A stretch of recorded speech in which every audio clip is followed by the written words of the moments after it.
And welcome back. We've turned on the banger cam, so for those of you who are tuned in via Facebook or YouTube or one of the other outlets that are carrying the video feed, we'd like to welcome you. I'm your host, John LeBang. You're watching The John LeBang Show, a show that's carried on over 40 stations in 5 countries. So I want to talk about and give you my review of the latest Marvel movie, Captain Marvel. You know, there was a lot of talk about what was going to happen in this movie and how it was going to be received, if there was a political message behind it. And I went in because I'm a big Marvel fan, but they have done an excellent job for the most part on my favorite characters, which happen to be Captain America and Iron Man. Carol Danvers was never a big hero in my world. But I understand with the political climate and all, they want to, especially after how DC put out such a great movie with Wonder Woman, that Marvel would want to get in on the action. So I went to see the movie. I wasn't that excited about it because of the character, but there were some good parts to it, and I'd like to focus on those first before I get into the more the parts that I might not have enjoyed as much. And then after that, we'll get into spoilers. So anybody who doesn't want to hear the spoilers, we'll give you a little bit of warning, and then you can take off and then come back after you've seen the movie, and then you can pick up from there. And then we can get your input on how you feel about what we discussed here about Captain Marvel. So let's go into what I really liked about the movie. First of all, the Stan Lee intro was awesome. It was classy.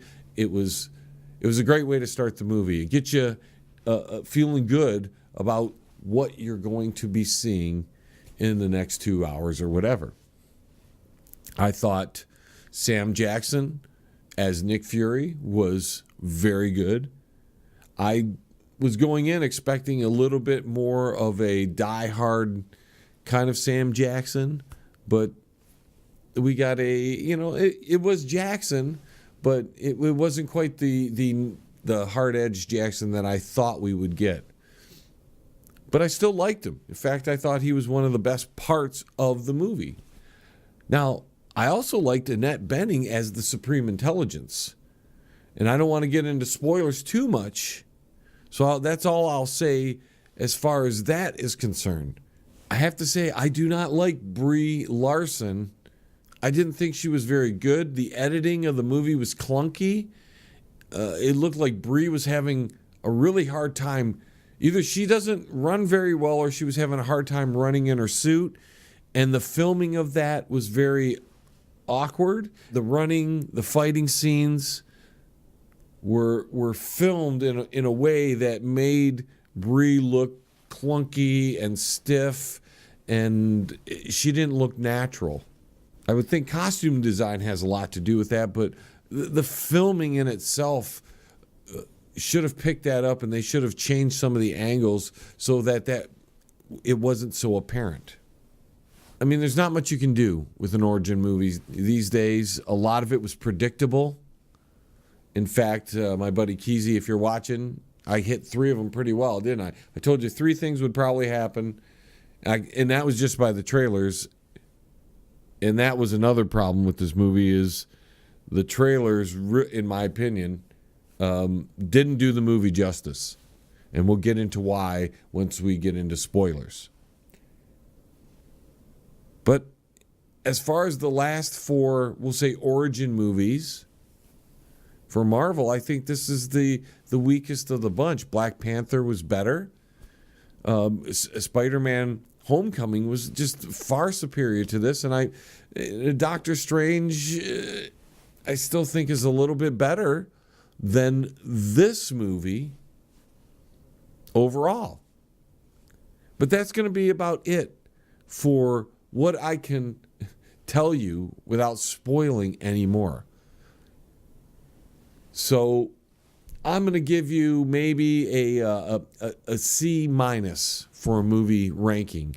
If you want to scale 1 to 10, it's probably a 6. It's on the bottom half of all the Marvel movies. I'm not going to say it's the worst Marvel movie, but it's definitely not one of the top 5 or 6. It's not in the top 10, and I think it's probably, without actually sitting down and ranking everything individually, it's probably somewhere between 12 and 17 in there as far as how good the Marvel movie is. But you can't blame that all on one thing, because it's an origin story. There's not much you can do with an origin story. But what you could have done is either design the suits a little bit better. I thought the CGI was a little and we'll get into some of that a little bit later too, because I thought it was, at times, it rivaled Black Panther's bad parts of their CGI. And maybe because they didn't have the budget of Infinity War or the next Marvel movie, because that's where they're pumping all their money into, rightfully so, that they didn't have the budget to just clean that CGI up perfectly. Okay, that's it. That's all I can tell you for the non-spoilery part of this video or this audio. I'm going to count to 5. And if you're still listening, you want to hear what I'm going to have to say about the bad parts of this movie and the individual plot points that fill in plenty of holes, because there are a lot of holes, plot holes that have been in the MCU that were filled in with this movie. I have to give it credit for that. Whether I like the plot hole and how they fixed it or how they changed it a little bit is another story, and we'll get into that. So I'm counting down right now. You've had plenty of warning. If you're still listening after I count down from 5, then that's your bad. 5, 4, 3, 2, 1.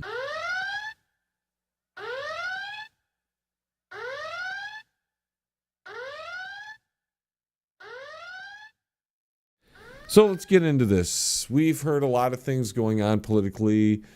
People on both sides of the issue, the social justice warriors, the people on the other side, the alt-righters there, everybody arguing about the nature of this movie. I believe it was Brie Larson, but if it wasn't Brie Larson, I apologize. I vaguely heard about this. But somebody said that this movie wasn't made for men. This was definitely a Disney sci-fi fairy tale, if nothing else. It fit the Disney mold. It fit the sci-fi mold, because they were touching on little things of Star Trek and maybe even a little Star Wars in there. And then it had the fairy tale to it. And we'll get into the fairy tale as we go along here. It did fill a lot of plot holes. There's a bunch of things that, Keezy, if you're still watching, you're going to chime in, I hope, and say, yep, you called that. So on the dislikes, well, I talked about a little bit, but now we're going to get in detail. So here we have Carol Danvers, and the whole story, the other pilot, I can't remember her name, and I apologize. Again, I'm not a huge Carol Danvers fan. I never really got into her in the comic books, so I don't know a great deal about her character as far as everything, but I've done my research about her, and I know that the stories that she was a part of that I read, she was a very minor character, or wasn't a very interesting character. This was girl power movie all day, and that's fine, I guess. That's fine if you want girl power movie.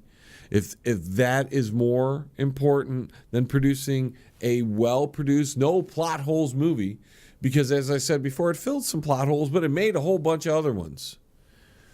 Or it retconned some things, might be the better way of putting it.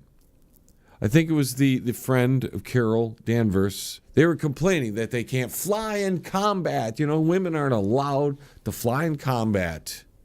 They're complaining about this. But these women were lucky enough to fly top secret vehicles that can go into space, mind you, Go into space. That is led, the project was led by an alien. The whole thing was derived, the energy source of these vehicles were derived from the Tesseract. And this gives her power in the end. And this is how it's, the power is explained to us. And that's a bad thing. Women aren't allowed to go into combat, but hell, here you go. You can fly the most top secret project we ever had, powered by the Tesseract. Now, I'm asking pilots, I don't know how many pilots are out there that are listening, but if you had an option, if the Air Force gave you an option, fly top secret space ship powered by some unknown source, or fly combat missions where you get to shoot down MiGs every once in a while and maybe an Iraqi jet or something, which one would you want to do? Be the space guy or be the guy just blowing things up? So I'm just me. I would be like, well, give me the top secret one. So here we have, they're complaining that they can't be in combat, but they're flying the cooler mission. They have the cooler job, the more important job in some people's opinion. They get to work with the Tesseract. Speaking of the Tesseract, that's basically where Carol Danvers gets her powers. The engine's power is derived from the Tesseract. The engine gets blown up. That power surges out, envelops her, and infuses her with this cosmic power. Doesn't kill her. She's infused with it. When the Red Skull got touched it, oh well, he disappeared. He had super strength. She had no powers. Red Skull had super strength because he was part of the Secret Soldier program. That's why he had the Red Skull and all that. He gets taken off and he's flying off to Vormir until Thanos comes and hangs out with him. But Carol Danvers gets infused with the power. Okay, hey, it's happened before where beings have been infused with the power of a cosmic gem. Okay, we get it. Because we've got Scarlet Witch, which she's a regular member of the Avengers, not new. She's been around for 3 movies now. I think 3 movies. Wow. Yet she doesn't get a solo movie. But whatever. She's gone. Wipe her off the face, poof, gone.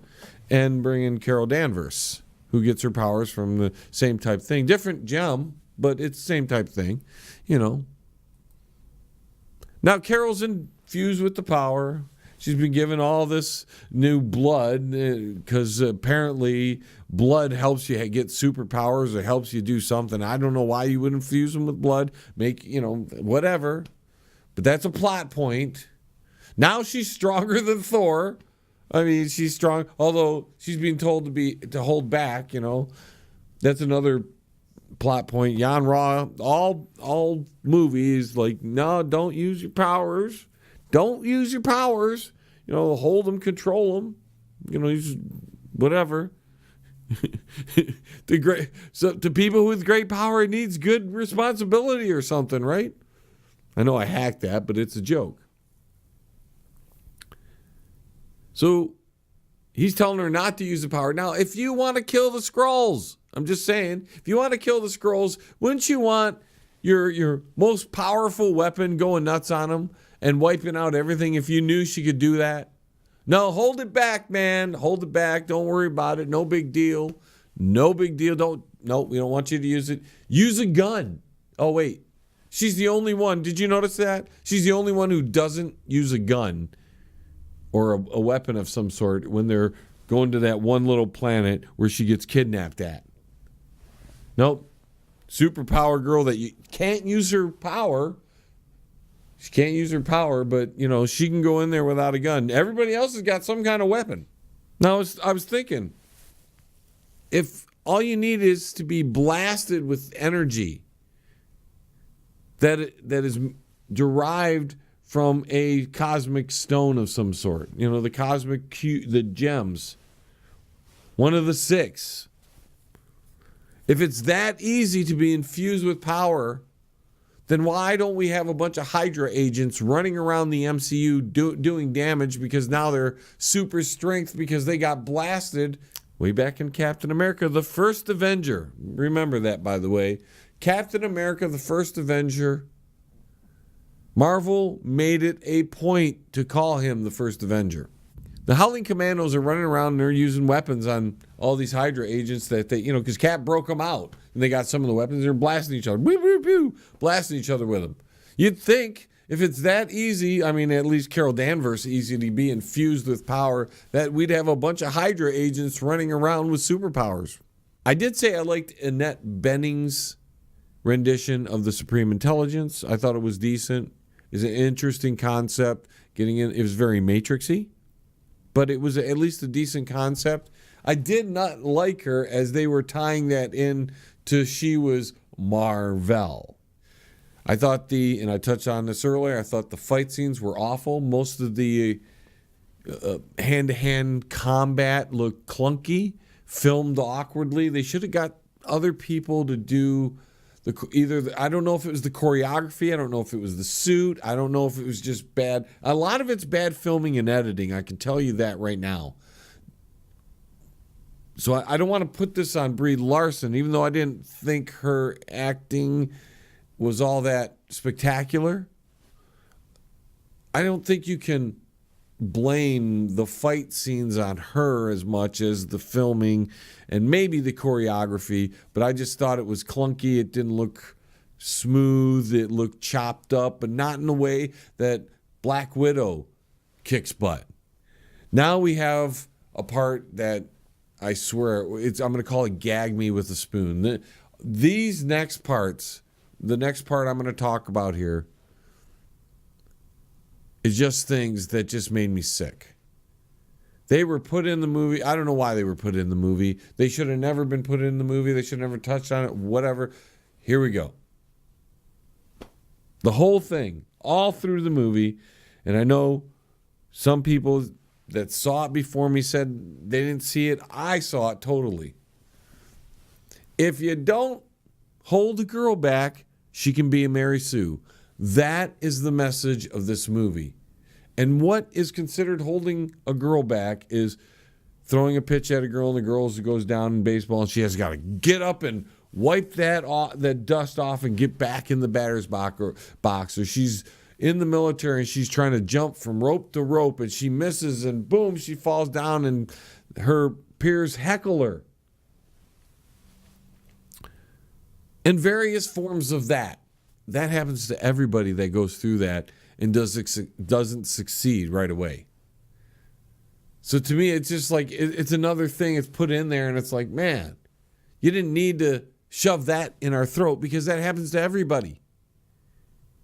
Not everybody is awesome at something right away, and just about everybody that plays baseball takes a pitch too close and has to go down.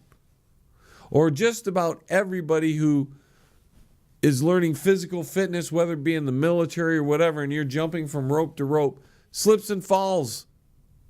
It happens. You've got to get yourself back up, but in a girl movie, that's something they highlight, like it's something that's special, that girls are the only ones that have to deal with that. But there is precedence there because of the fact that Scarlet Witch got her powers from a cosmic gem, and she's pretty powerful. So, of course, Brie Larson, she's going to be very powerful because she got her power from a cosmic gem. And now that they're bringing her into Endgame, it just makes me feel like they're bringing in a heavy hitter because they don't have enough heavy hitters to go up against Thanos. Okay, so now this really bugged me. The cat thing, the whole cat thing, the Flurgan or whatever they called it. It was unbelievably useless to the plot point, except for the fact that it swallowed the Tesseract so they could have a side adventure chasing Captain Marvel with a lunchbox instead of chasing everybody who had the Tesseract for real, because who would think that a Tesseract was inside the cat's stomach? That wasn't a cat, it was a Flurgan. Where's this Flurgan been ever since? I don't know. I've never seen it referenced at all by Nick Fury, ever. So use that to hide the Tesseract, which is just Disney-esque totally. So, it's such a plot point that's so cheap and not thought out of. They ran themselves into a corner and they go, what are we going to do with the Tesseract? They're coming for it. Hey, have the cat eat it. I mean, stupid. Of course, they finish that plot point in the post-credit where the cat pukes the Tesseract back up. Because nobody was going to worry about the Tesseract being inside the cat, right? Nick Fury was going to allow that Tesseract. I mean, it's probably bad digestion, I'm just saying. That should be a meme. Cats can eat Tesseract. Somebody do a meme on that for me, will you? And then because they wanted some kind of connective tissue, they go, hey, how unfulfilling for Nick Fury, by the way, to have a little cat go, meh, meh. That's what you get for messing with the pussy. I'm just saying. Now the Avengers are not based on Captain America. Oh, no, not anymore. Nope, they are based on Carol Danvers, that retcon. See, we didn't know where the name came from. We only assumed because you called the movie, Marvel, you only called the movie The First Avenger. Captain America, the first, you only did that.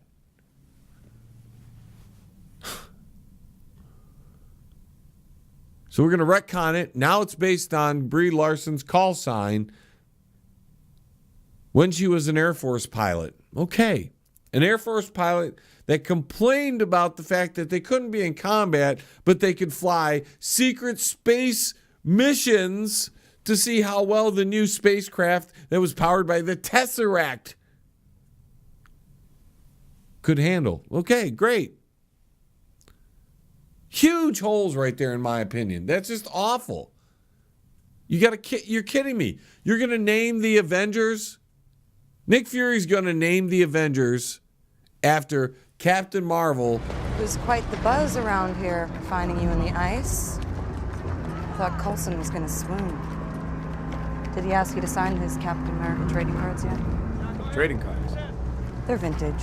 He's very proud. Let's talk about this. Coulson, right? Coulson, we found this is a plot hole that was filled. Obviously, we didn't know this was a plot hole until now. But here, Coulson meets Captain Marvel. He meets her. And any normal guy, because Brie Larson is a pretty attractive lady. I mean, I hope I don't get in trouble for that. She doesn't like older guys talking about women at all. So hopefully I don't get in trouble. Brie, you're a nice looking lady. Hopefully that doesn't offend you at all. But here you got Coulson. Now we're going back to the first Avenger movie. Coulson, who meets Captain Marvel. And then what does Coulson do? He swoons over Captain America. So much so that he has cards of Captain America. He's in love with Captain America, so we find out, plot hole we didn't know, Coulson is gay. Coulson is gay. Because you would think if the Avengers were named after the call sign of Brie or Captain Marvel, you would think if it was named after him, it would be Marvel or something, the Marvel Initiative. But no, it was the Avenger Initiative. But it's because their call sign's Avenger. Not because Cap was the first Avenger. Retconning Cap there. Hey, screw you, Cap. If I were Chris Evans, I would probably go, okay, I've helped you build up the cinematic universe. I've probably been involved with your 3 best movies, arguably, but at least 3 of your top 5 movies. Maybe 4 out of the top 5 movies. So maybe Chris Evans saw all this and said, you know what, whatever, man. I'm out of here. I'm Captain America, and now you're telling the whole world that it's Captain Marvel, the person you bring in last minute, because you dusted all the good all the most powerful characters besides Thor and the Hulk. The Hulk's got a blue pill problem or a green pill problem. He's having performance issues. What did Tony say? 1 in 5 or 1 in 7, whatever. A couple more things because we're gonna have to get on out of here. The Skrulls turned out to be instead of invaders like the comic books, these invaders that would take over superheroes' bodies, and started trying to take over the world. Instead of that, they're refugees now. Freaking refugees that Captain Marvel helped. Because we got to worry about refugees. There's a lot of refugees out there, and we have to worry about them, and we have to make sure they're protected. So you retcon the Skrulls from the comics. Skrulls are evil in the comics. They're bad. They use people. They take over their bodies and try to control governments and take down planets that way. No longer in the MCU. Skrulls are introduced as refugees, just running from the evil Kree. Which aren't good guys either. See, the Earth was caught in the middle there. Here, the Earth's not caught in the middle.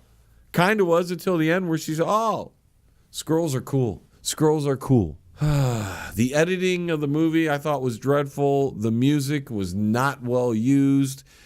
It was just terrible. They were trying to do kind of a Guardians of the Galaxy thing, but with 90s music, and it wasn't the same.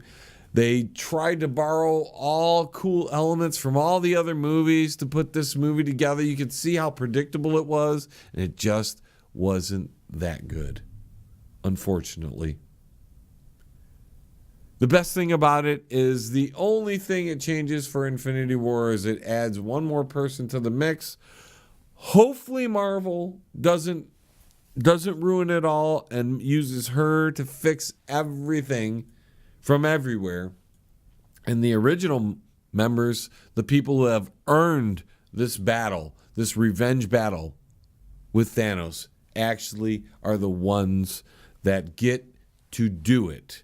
And Brie Larson, hopefully Thanos, that little rumor where he depowers her, I friggin' hope that happens. Because I hated this movie. I hated it. Just because it was a bad movie. And there's so many, I could go on for hours on what I thought was bad with this movie. I called the eye being scratched out by the cat. I called the Tesseract. That was the easy one. Tesseract giving her power. That was the easy one. And I couldn't believe they would name the Avengers after her call sign. I didn't say it was call sign. I just thought it would be some connection to her. I just had a feeling because this movie was all based on girl power.